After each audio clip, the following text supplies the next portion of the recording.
ابھی کل کی بات ہے، بازار سے گزر رہا تھا، ایک جگہ مجمع لگا ہوا تھا، کچھ لوگ اکٹھے تھے اور کہکے لگا رہے تھے۔ سسپینس ہوا کہ دیکھیں وہاں کیا ہوا ہے۔ ہم بھی ہجوم میں کسی طرح داخل ہو گئے تو وہاں ایک غریب آدمی جس کی حالت بتا رہی تھی کہ غربت کی آخری درجے پہ بھی نیچے جا چکا ہے، تو وہ اپنے دل کی براس نکال رہا تھا۔ پہلے تو پتہ نہیں اس نے کیا کچھ کہا ہوگا، جو لوگ کہکے لگا رہے تھے۔ جب ہم پہنچے تو وہ کہنے لگا، دیکھیں جناب، اللہ تعالیٰ نے ہمیں قائد اعظم دیا، انہیں بھی واپس بلا لیا۔ لیاقت علی خان کو دیا، انہیں بھی واپس بلا لیا۔ پھر اللہ تعالیٰ نے عبدالستاہیدی ہمیں دیا، وہ بھی واپس بلا لیا۔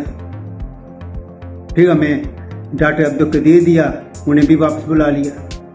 پھر اس کے بعد ہمیں نواز و زرداری دیے اور اللہ تعالیٰ بھول ہی گیا۔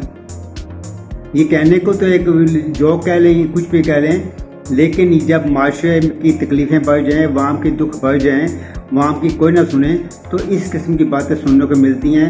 اس قسم کی گھٹن ہوتی ہے جو مسائل زیادہ طبقہ نکالتا ہے۔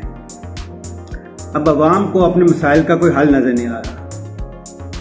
اس وقت جو ملک کی حالت ہے، بجٹ آنے کے بعد تو غریب آدمی کو نچوڑ کے رکھ دیا گیا ہے۔ جتنی مراعات ہیں وہ پہلی مراعات یافتہ جو طبقہ ہے، اشرافیہ، ان کو دی گئی ہے۔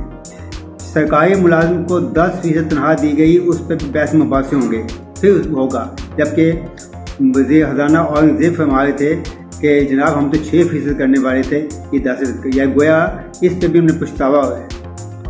میں سمجھتا ہوں کہ اس قسم کے حالات میں یہ انتہائی مشکل ہے۔ پھر آدمی اسے کو یاد کرے گا جو کم از کم ان کی بات تو سوچے گا، ان کی بات تو کرے گا۔ اب تو غریب کی بات اسی الیکشن کے دن کی جاتی ہے کہ ووٹ کو عزت دو، اس کے بعد جو ووٹر ہوتا ہے اس کی جو عزت ہوتی ہے وہ آج دیکھ لیں، بے روزگار ہے، اس کے پاس کھانے کو نہیں ہے، جس کی تنخواہ 20,000 ہے اس کو 50 روپے یونٹ، اور جن کے پاس سب کچھ ہے، مراعات ہیں، انہیں بجلی، پانی، گیس، ہاؤس رینٹ سب کچھ۔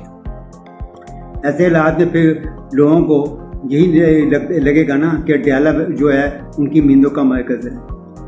اس شخص نے بھی کچھ نہیں کیا، لیکن اس نے غریب کی آواز تو بنا، غریب کے دکھوں کے اس نے ذکر تو کیا، یہاں تو ذکر کرنا لوگ بھول گئے ہیں، لیکن وہ ٹریپ ہو گیا۔ اس کرپٹ معاشرے میں وہ ٹریپ ہو گیا۔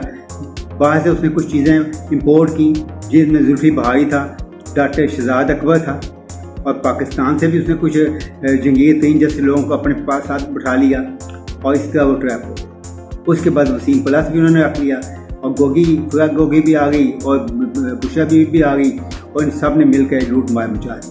لیکن عمران خان ذاتی طور پر اس میں ملوث نہیں ہے۔ میں یہ سمجھتا ہوں کہ وہ آدمی ہے جس نے پاکستان کو ورلڈ کپ دلایا، عزت دلائی، اور کینسر ہاسپٹل بنائے، دنیا جان کے آگے ہاتھ پھیلایا۔